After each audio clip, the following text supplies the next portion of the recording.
नमस्कार दोस्तों, स्वागत है आप सभी का एडिटेड क्लास में।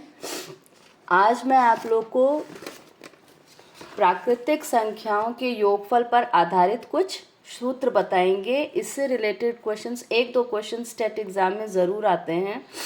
तो इसमें जिनको सूत्र नहीं याद होता है वो पूरे नंबर्स को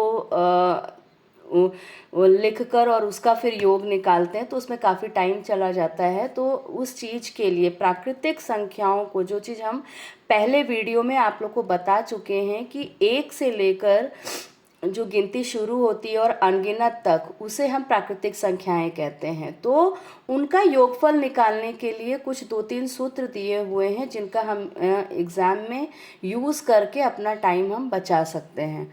तो पहला सूत्र है प्रथम n प्राकृतिक संख्याओं का योगफल। इसका सूत्र है n ब्रैकेट में n+1/2। ठीक है, तो इससे आधारित हम आपको प्रश्न बताएंगे ताकि आपको सूत्र कैसे यूज़ करते हैं ये आ जाए आप लोग को। तो पहला प्रश्न है, प्रथम 50 प्राकृत संख्याओं का योगफल है। मतलब 1 से लेकर 50 प्राकृतिक संख्याओं का योगफल क्या होगा। तो अगर हमें सूत्र नहीं पता होगा तो हम पूरी संख्याओं का योग निकालेंगे, तब हम आंसर तक पहुंच सकेंगे। लेकिन अगर हमें सूत्र पता है तो ये कुछ सेकंड में इस सवाल को हम लोग आसानी से हल कर सकते हैं। तो हम यहाँ पे सूत्र लिख लेंगे। हमको सूत्र याद होना बहुत ज़रूरी है। n कोष्टक में n+1/2। तो यहाँ पे जो n का मान होगा वो हमारा 50 ही होगा, क्योंकि प्रथम n प्राकृतिक संख्याओं का योगफल पूछा है। प्रथम 50 प्राकृतिक संख्याओं का योगफल पूछा है। तो यहाँ पे हम n का मान 50 रखेंगे और यहाँ कोष्टक में 50 + 1/2। इसको आसानी से आप लोग को जिनका गणित सब्जेक्ट नहीं रहा है वो इस तरह से समझ सकते हैं कि कोष्टक के अंदर जो भी चीज़ दी रहती है, जो भी इक्वेशन दिया रहता है, उसको हम पहले सॉल्व करते हैं। तो सबसे पहले हम कोष्टक के अंदर सॉल्व करेंगे तो 50 में 1 जोड़ेंगे तो हमारा 51 आएगा। और ये भी एक चीज़ आप लोग ध्यान रखिएगा कि अगर कोष्टक के बाहर कोई भी चिन्ह नहीं है, मतलब जोड़ नहीं है, घटाना नहीं है या भाग नहीं है, तो इसका मतलब आप समझिए यहाँ पे गुणा का चिन्ह होता है। अगर लिखा हो तो भी सही है, नहीं लिखा है तो ये मान के चलिए कि यहाँ पे गुणा का ही चिन्ह होता है। तो जब हम ये कोष्टक वाला हल कर लेंगे तो ये 51 आ जाएगा और कोष्टक खुलेगा तो यहाँ पे गुणा का चिन्ह लग जाएगा। फिर इसके बाद हम इसको सॉल्व करेंगे। ये जो 50 है ये हमारा आराम से 2 से भाग हो जाएगा, ये 25 हो जाएगा। और उसके बाद 25 और 51 को हम गुणा करेंगे तो हमारा 1275 आएगा। तो आसानी से हम इस सूत्र से इतना प्रश्न को इजी बना सकते हैं और इसको हल कर सकते हैं। तो हमारा उत्तर आएगा ये ए वाला 1275। इसी पे आधारित एक और सूत्र है जो है प्रथम n प्राकृत सम संख्याओं का योगफल। मतलब अगर हमको सम संख्याओं का योगफल निकालना है तो उसके लिए हम इस सूत्र का इस्तेमाल करते हैं, n कोष्ठक में n+1। इसके लिए एक प्रश्न है, 1 से लेकर 20 तक की सभी सम संख्याओं का योगफल ज्ञात कीजिए। इसको एकदम ध्यान से देखिएगा। यहाँ पे दिया हुआ है कि 1 से लेकर 20 तक की सभी सम संख्याओं का योगफल ज्ञात कीजिए। तो यहाँ पे हमने ये सूत्र लिख दिया है। अब पहले हम 1 से लेकर 20 तक की हम सम संख्याओं इसमें पहले देखेंगे कि कितनी सम संख्याएं हैं, तभी इसमें n का मान निकलेगा।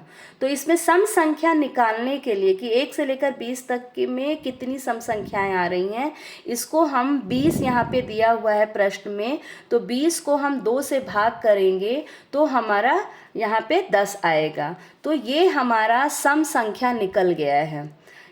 अब ये ही सम संख्या हमारा n का मान है, तो इस 10 को हम इस सूत्र में बैठाएंगे।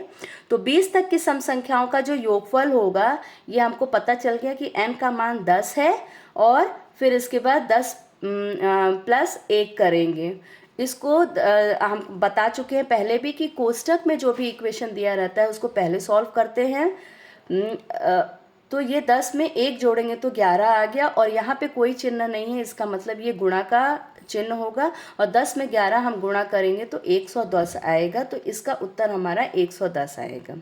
उसी तरह से एक और सूत्र है, ये तो सम संख्या निकालने का सूत्र है, और दूसरा हमारा विषम संख्या, कि प्रथम विषम संख्या अगर हमको विषम संख्याओं का योगफल निकालना होगा तो हमारा क्या सूत्र होगा, हमारा सिंपल सूत्र होगा n², ठीक, n का वर्ग, आराम से हम इसको निकाल सकते हैं। तो अब इसमें प्रश्न देखिए क्या दिया हुआ है कि प्रथम 15 विषम संख्याओं का योगफल क्या होगा। अब देखिए यहाँ पे ये नहीं दिया हुआ है कि 1 से 15 विषम संख्याओं का क्या होगा, यहाँ पे दिया हुआ है कि 15 विषम संख्याओं का योगफल क्या होगा। तो यहाँ पे n का मान सीधे सीधे 15 ही हो जाएगा। तो इसलिए इस प्रश्न में और इस प्रश्न में थोड़ा सा अंतर समझिएगा।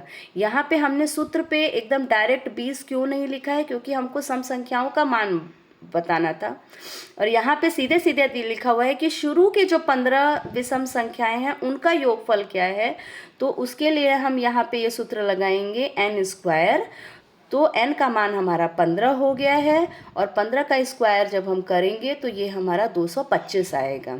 तो इस तरह से दोस्तों देखिए 3 सूत्र आप याद कर लीजिए। प्राकृतिक संख्याओं में ये 3 सूत्र दिए हुए हैं, इनको याद कर लेंगे तो प्रश्न आसानी से हल हो जाएगा आप लोग को। अगर इस टॉपिक में आप लोग को कोई भी प्रॉब्लम होती है या आप लोग को कुछ और चीज़ जानना है तो आप कमेंट बॉक्स में कर सकते हैं, और या आगे हम किस टॉपिक पे वीडियो बनाएं या आप लोग को क्या समझना है तो उसके लिए भी आप लोग कमेंट कर सकते हैं। धन्यवाद।